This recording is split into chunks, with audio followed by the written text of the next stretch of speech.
Good afternoon, and thank you so much for your time. My name is Soleil Caldwell, and I am a nursing student as well as a healthcare worker here in Oregon. I'm here today to advocate for stronger state-level protections against workplace violence in healthcare settings, particularly for both nurses and other frontline staff.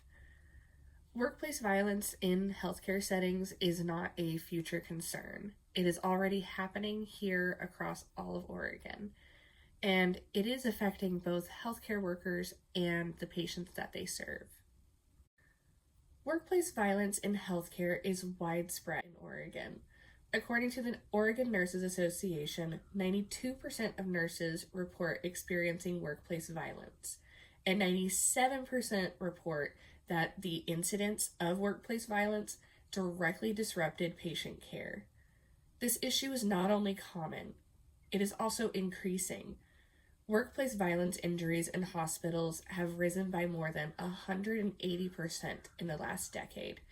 And in just 1 year, individual Oregon hospitals have reported dozens of assaults, including more than 80 incidences at a single facility. This is not rare, it is not isolated, and it is not acceptable for our frontline staff.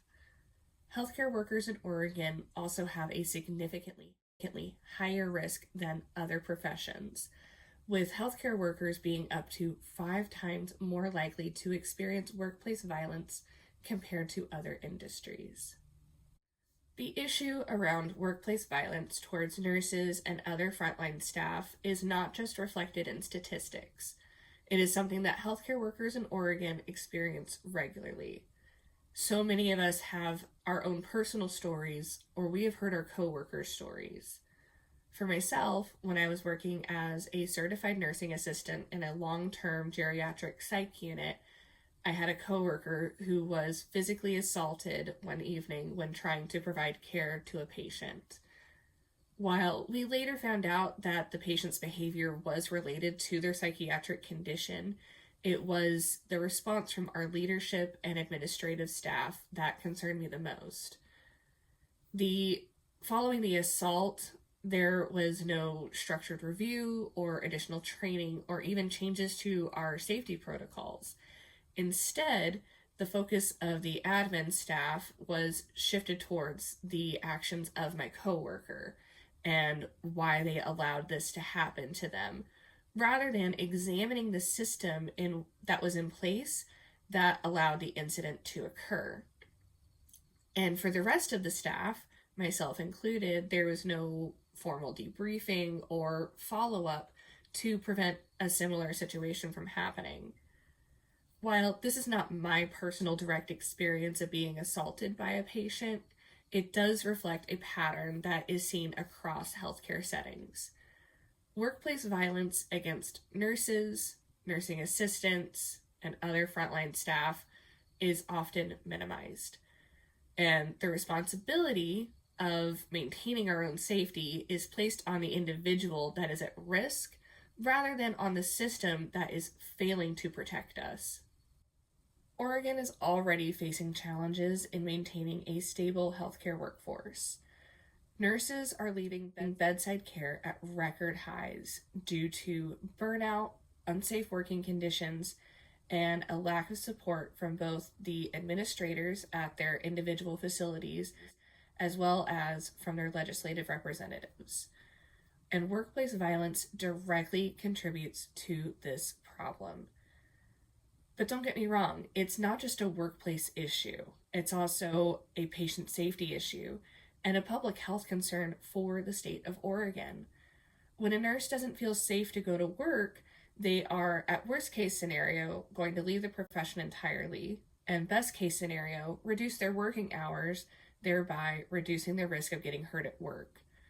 But this reduction in working hours and in active working staff then creates staffing shortages and raises our patient loads. And it also causes your constituents to wait longer for the care that they need and that they deserve. Protecting Oregon nurses and other frontline staff means protecting the public. and it will strengthen the healthcare system in Oregon as a whole. That is why I am coming to you today. I am asking for your support in strengthening and enforcing state-level workplace violence protections for all of your frontline healthcare workers. Specifically, I'm urging you to support legislation that requires all healthcare facilities in Oregon to implement comprehensive workplace violence prevention programs, establish a standardized reporting system across all healthcare facilities, and ensure accountability for the healthcare organizations that fail to meet the standard. While some organizations in Oregon have already taken the steps to address the violence within the workplace, there is a lack of consistent implementation across the state, and it leaves so many nurses and other frontline workers unprotected. Safety shouldn't depend on where we work. It should be a statewide standard. Workplace violence is not some unavoidable part of nursing. It highlights a part of the system that is failing to protect those who are caring for the most vulnerable in our population. Protecting Oregon nurses means protecting Oregon communities and strengthening the future of healthcare in our state. I urge you to support policies that establish clear, enforceable standards for workplace safety and ensure that the healthcare workers that you represent are being protected. Thank you for your time and your commitment to the health and safety of all Oregonians.